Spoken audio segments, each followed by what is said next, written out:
হর হর মহাদেব, হর হর মহাদেব, হর হর মহাদেব। কোথায় যাচ্ছ একটু বলে দাও। আমরা প্রয়াগরাজের উদ্দেশ্যে যাচ্ছি অমৃতের সন্ধানে। দীঘা থেকে আমরা অমৃত স্নানের জন্য যাচ্ছি, অমৃতের সন্ধানে। আর তোমরা জানো 2025-এ অমৃত স্নান চলছে প্রয়াগরাজের কুম্ভ মেলায়। ত্রিবেণীতে স্নান করার জন্য আমরা বেরিয়ে পড়েছি, মোটামুটি 8-9 জন হয়েছি। আর বাকিরা যারা যেতে চাও কিন্তু আমাদের এই 4 চাকা করে, তোমরা জানো ট্রেনের টিকিট পাওয়া যাচ্ছে না, বাসেও সেরকম কিছু নেই। আমরা 29 তারিখ যেটা মৌনী অমাবস্যা রয়েছে সেটাতে স্নান করার জন্য মেনলি বেরোচ্ছি। কীভাবে কি যাচ্ছি ট্রেনে তোমাদের ডিটেলস দেবো, আর আমরা কীভাবে এনজয় করছি তোমাদের সাথেও সব কিছু শেয়ার করবো, এবং আপনারাও যাওয়ার চেষ্টা করবেন। আর আমাদের ভিডিও দেখে তোমরা আরও আইডিয়া পাবে কীভাবে কি যেতে পারো, আর তোমাদেরকে ডিটেলসটা শেয়ার করবো। জয় মহাদেব, হর হর মহাদেব, হর হর মহাদেব। গঙ্গা। বন্ধুরা, প্রয়াগরাজের ত্রিবেণীতে চলছে 2025-এ 144 বছর পরে অমৃত স্নানের সেই শুভ মুহূর্ত। স্বাধীন ভারতের পর এই প্রথমবার কিন্তু অমৃত স্নান হচ্ছে কুম্ভ মেলায়। আর আমরা কিন্তু সেই অমৃতের সন্ধানে বেরিয়ে পড়েছি সবাই। তবে তোমরা জানো ট্রেনে কিন্তু টিকিট পাওয়া যাচ্ছে না, তাই আমরা মোটামুটি 4 চাকা করে যাব। মোটামুটি আমরা 8 জনের মতো রয়েছি। কীভাবে কি করছি তোমাদেরকে দেখাবো। আর অমৃত স্নানের যে দিনগুলো রয়েছে সেগুলো হচ্ছে মোটামুটি 29 তারিখ আমাদের সাইড স্নান বা অমৃত স্নানের দিন রয়েছে মৌনী অমাবস্যায়, সেটা স্নান করার জন্য আমরা যাওয়ার চেষ্টা করছি। 27 তারিখ একেবারে দীঘা থেকে, তোমরা দেখতে পাচ্ছি দীঘা সমুদ্র সৈকত, আর দীঘা থেকে আমরা বেরিয়ে পড়েছি তীর্থরাজ প্রয়াগরাজ কুম্ভ মেলায় যাওয়ার জন্য। গাড়িতে আমরা যাচ্ছি, রাস্তায় কিভাবে যাচ্ছি তোমাদেরকে ডিটেলসটা দেখাবো, তার সাথে সাথে কি সুবিধা অসুবিধা হচ্ছে এবং কুম্ভ মেলার ডিটেলস ভিডিও আসবে আমাদের সাথে। থাকো আর দেখতে থাকো। প্রথমে ভোরবেলা ঘুম থেকে উঠে স্নান করে বাবা মায়ের আশীর্বাদ নিয়ে বাড়ির ঠাকুরকে প্রণাম করে বেরিয়ে পড়লাম প্রয়াগরাজ তীর্থরাজ কুম্ভ মেলা যাওয়ার জন্য। এবার দীঘা থেকে বেরোনোর সময় আমরা দীঘা জগন্নাথ ধাম জগন্নাথ মন্দির যেটা হচ্ছে আপনারা জানেন, যেটা 30শে এপ্রিল উদ্বোধন হচ্ছে, তার সামনে দিয়েই বেরিয়ে এলাম আমরা। এটা চন্দ্রেশ্বর মন্দির আপনারা দেখছেন। আমরা প্রয়াগরাজ যাচ্ছি। দীঘা চন্দনেশ্বর মন্দির আমাদের ভোলে বাবার এই যে দেখছেন মূর্তি দেখছেন। হর হর মহাদেব, জয় শিব শম্ভু। এই দেখুন আমরা সবাই যাচ্ছি, আমাদের গ্রুপ। চলো হর হর মহাদেব, হর হর মহাদেব, জয় প্রয়াগরাজ জয়। ইনি আমাদের দাদা ড্রাইভারদা, গাড়ি চালাচ্ছেন আমাদের রবিদা, খুব সুন্দর ড্রাইভারদা আমাদের, খুব হাসি মুখী। ইনি আমাদের সর্বে জয় শ্রীরাম। বন্ধুরা, আমরা কিন্তু গাড়িতে গেরুয়া পতাকা লাগিয়েছিলাম না, তাড়াহুড়ো করে বেরিয়ে এসেছিলাম। আর রাস্তায় একটু সময় পেয়ে গেছি, জয় শ্রীরাম একেবারে শ্রীরামের পতাকা লাগিয়ে নিচ্ছি। আপনারাও কিন্তু অবশ্যই লাগাবেন গাড়িতে, কারণ গেরুয়া পতাকা না হলে কিন্তু অসম্পূর্ণ হয়ে যাচ্ছে জার্নি। সকাল 7:25-এ আমরা দীঘা থেকে বেরিয়েছিলাম। আর দীঘার জগন্নাথ মন্দির চন্দনেশ্বর মন্দির হয়ে আমরা এখন মোটামুটি রূপনারায়ণপুর বলে একটা জায়গায় পৌঁছেছি। এখানে আমরা কিন্তু ব্রেকফাস্ট করছি, আর কি কি করছি তোমাদেরকে সেটাও দেখিয়ে দিচ্ছি। নারায়ণপুরে টিফিন খাওয়া হচ্ছে, তারপর কোথায় কি হচ্ছে তোমাদেরকে সব দেখাবো। মোটামুটি এখন অবধি আমাদের জার্নি সব মোটামুটি ঠিকই আছে। আমাদের সব চলছে ব্রেকফাস্টের ব্যবস্থা, মুড়ি, চানাচুর, আর ছোলা, মুগ, একটা বেগুনি। মোটামুটি আমরা কিছু নিয়ে এসেছিলাম এগুলো, আর কিছু কিছু এখানে নিয়ে নিচ্ছি। মোটামুটি আমাদের ব্রেকফাস্ট চলছে।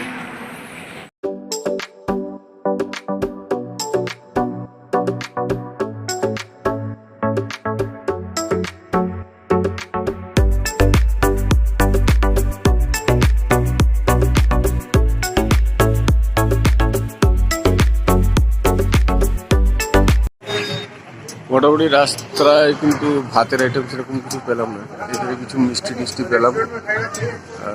মোটামুটি এখান থেকে মিষ্টি আমরা কিছু নিয়ে নিলাম। রাঁচি ঢোকার মুখে মিষ্টি দোকান এটা, এখান থেকে কিছু মিষ্টি আমরা নিয়ে নিলাম। মোটামুটি 315 কিলোমিটার আসার পর আমরা এখানে রানওয়ে ধাবা বলে একটা ধাবা পেয়েছি রাঁচি ঢোকার মুখে। তো এখানে কি পাওয়া যায় দেখি।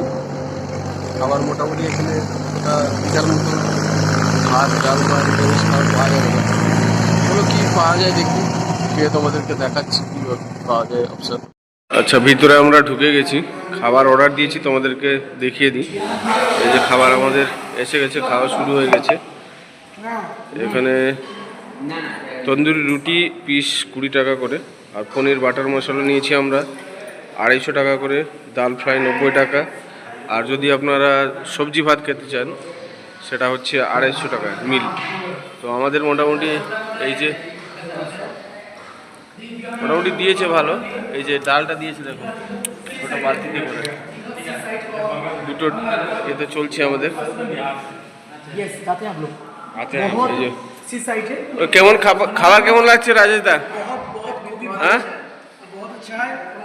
মোটামুটি পরিষ্কার পরিচ্ছন্ন আছে। হ্যাঁ, তারপরে আমরা খেয়ে তোমাদেরকে দেখাচ্ছি।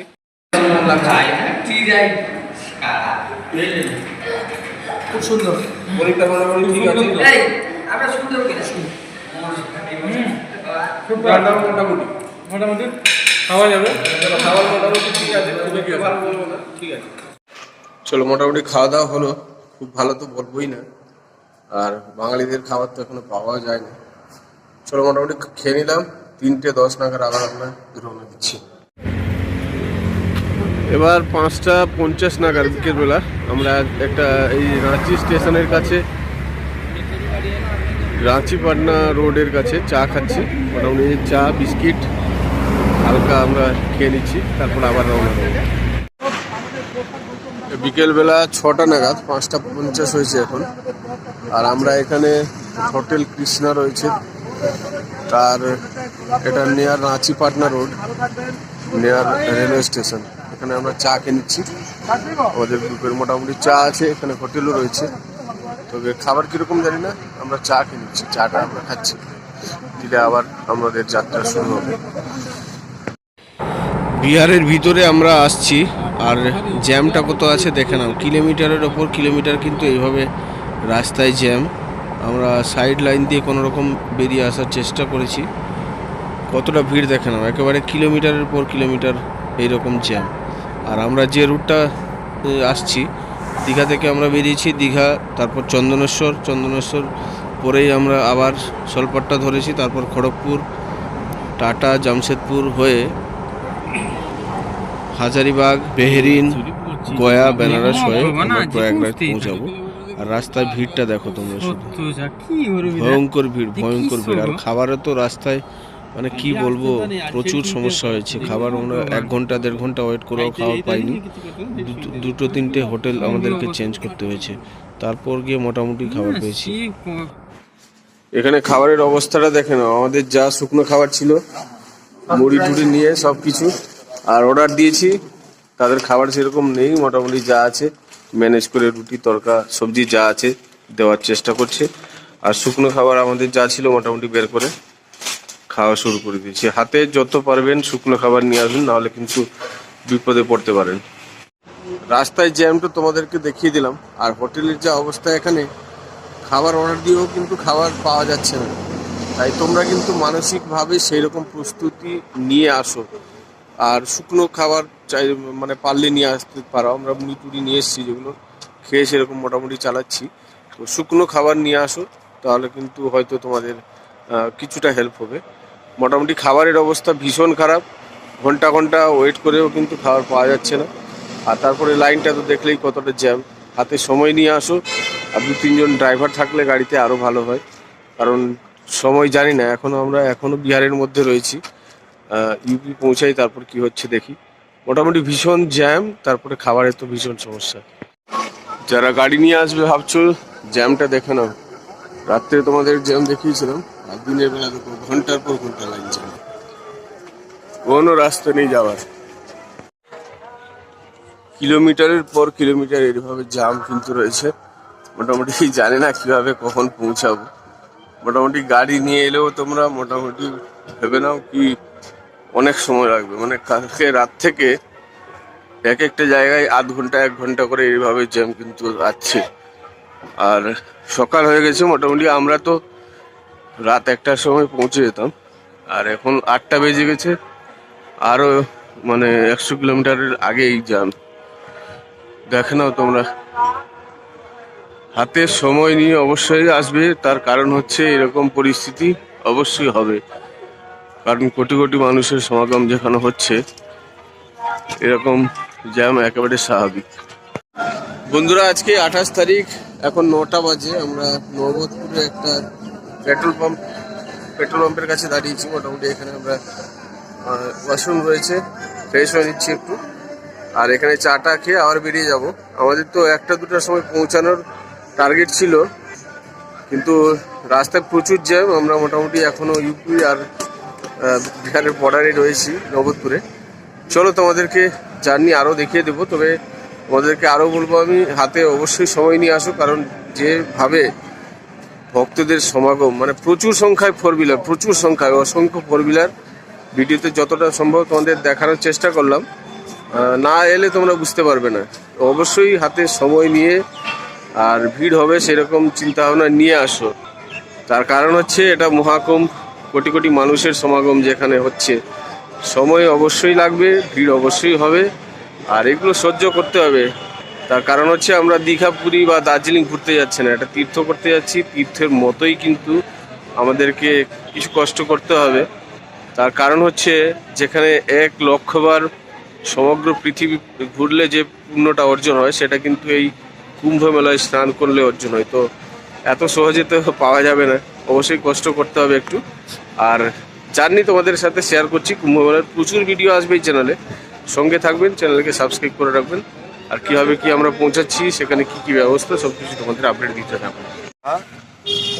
কানিহার রোড। আচ্ছা, এখানে আমরা এসে পৌঁছেছি, মোটামুটি গাড়ি পার্ক করেছি, আর এখান থেকে মোটামুটি আরও 6 কিলোমিটার মতো যেতে হবে। মোটামুটি ওইখানে যেখানে মেলা হচ্ছে সেখানে যেতে দিচ্ছে না। এখানে নেমে আমরা কিভাবে যাচ্ছি তোমাদেরকে সেটাও দেখাচ্ছি। এখানে আমরা গাড়ি পার্ক করে দিয়েছি, সামনে থেকে টোটো অটো কি যাচ্ছে সেগুলো দেখতে হবে। তাহলেও মোটামুটি 2-3 কিলোমিটার তো হাঁটতেই হবে। কীভাবে পৌঁছাচ্ছি মেলা তোমাদেরকে ডিটেলস দিচ্ছি আমরা।